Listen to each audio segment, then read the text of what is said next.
Bonjour et bienvenue dans Amis, le podcast où l'on parle recettes de cuisine et cannibalisme. Tout un programme.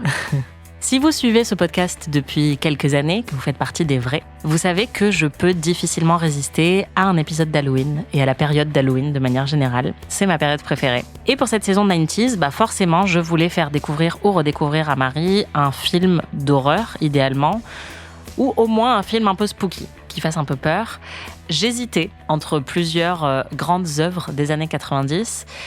Et donc, on vous a fait voter sur Instagram pour que vous nous aidiez à trancher. Le choix se portait sur soit Le Silence des agneaux, soit Chucky 2. Parce que, un peu comme pour L'Arme Fatale 3, le Chucky original n'est pas sorti dans les années 90, mais je dois dire que Chucky 2 est mieux que le 1. Et donc, énorme surprise, vous avez voté pour Le Silence des agneaux, qui est à mon avis un des films les plus cultes de tous les temps et certainement des années 90. Et il faut dire aussi qu'on n'avait pas mis Scream dans le lot parce que je l'ai vu plusieurs fois et donc je le connais assez bien quand même. Donc c'est vrai qu'il en restait plus beaucoup dans cette période que je puisse te faire découvrir et que j'aime beaucoup. J'ai un petit regret parce que je pense que Chucky 2 aurait été très rigolo et c'est tellement absurde que ça aurait suscité des réactions, je pense, très amusantes chez toi. Mais c'est vrai que sur Le Silence des agneaux, il y a plein de choses à dire. Il se trouve aussi que tu as déjà vu le film en fait, ouais. Mais il y a très longtemps, c'est ça ? Oui, alors ce qui est marrant avec ce film, c'est que ma mère m'en a beaucoup parlé pendant mon enfance. Je crois qu'elle a vu à sa sortie, ça l'a beaucoup marqué. Et après, pendant des années, elle me disait « Oh, mais t'as pas vu Le Silence des agneaux ?» alors que j'avais 9 ans. Et du coup, j'étais « non ». Et c'était un film un peu qui avait une image presque mythique dans mon imaginaire d'enfant. Et je l'ai enfin vu, je pense, quand j'avais 11 ou 12 ans. Donc probablement 11 ans. Enfin, j'étais assez jeune. J'ai vu pas mal de films d'horreur ou de films de suspense ou de choses comme ça assez jeune. Donc ça m'avait pas choquée. Enfin, je me souviens pas avoir été traumatisée par le film du tout. Mais je me souviens de l'avoir vu un peu jeune et je me souviens de l'avoir vu avec beaucoup d'anticipation. Et je l'ai pas revu depuis. Mais j'ai quelques souvenirs de scènes qui me reviennent ou que je connais ou qui sont devenues tellement cultes après qu'elles ont été reprises ailleurs ou des choses comme ça. Alors, tu te souviens de quoi ? Je me souviens de leur face-à-face, en fait. Enfin, en tout cas, j'ai un souvenir d'elle qui va lui rendre visite et qui lui parle. Et je me souviens aussi, à un moment, je me demande s'il tire pas la langue ou il fait un peu... il l'appelle... Je me souviens... Voilà, exactement.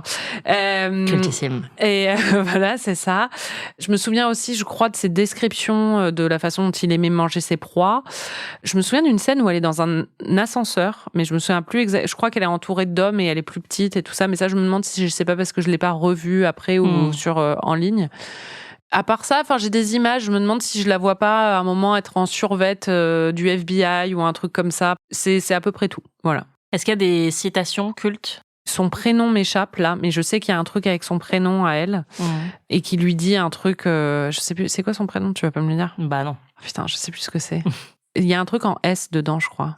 Mais je sais qu'il y a un truc autour d'elle, autour de son prénom à elle. Et après, non, j'ai pas de... Les citations m'ont pas marqué forcément. Ok. Tu sais qui joue dedans ? Oui, Jodie Foster et Anthony Hopkins. Après le reste, j'ai pas de souvenirs. Mais eux, je m'en souviens bien. C'est quoi ton rapport avec le film, toi ? Moi, je pense que je l'ai vu au même âge que toi.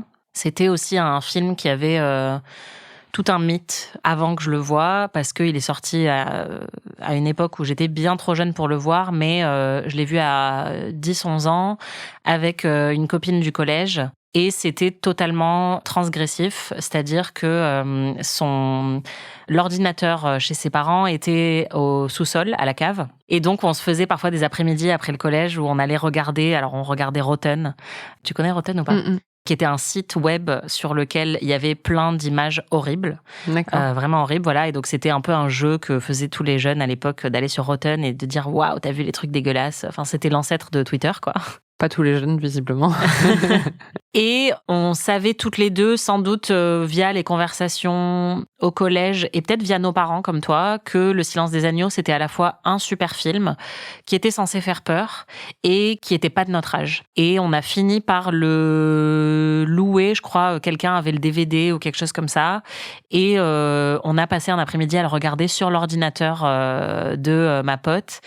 Et donc, c'est comme ça que j'ai découvert Le Silence des agneaux et ça m'a énormément marqué et c'est tout de suite devenu un de mes films cultes que j'ai pas revu énormément de fois, mais que je connais quand même assez bien. Il y a pas mal de répliques que je cite régulièrement. Et je sais aussi que c'est un film qui, sur certains aspects, a extrêmement mal vieilli. Et donc, ça va être très intéressant d'en parler dans notre analyse. Est-ce que tu as des questions avant qu'on le regarde ? Non, pas trop, j'avoue. Ou des craintes ? Non plus. Si j'ai pu le voir à 11 ans, à mon avis, ça ira. Oui, surtout que voilà, je pense que ça, pour beaucoup de gens de notre génération, ça a pu en traumatiser certains parce qu'on l'a tous vu trop jeune.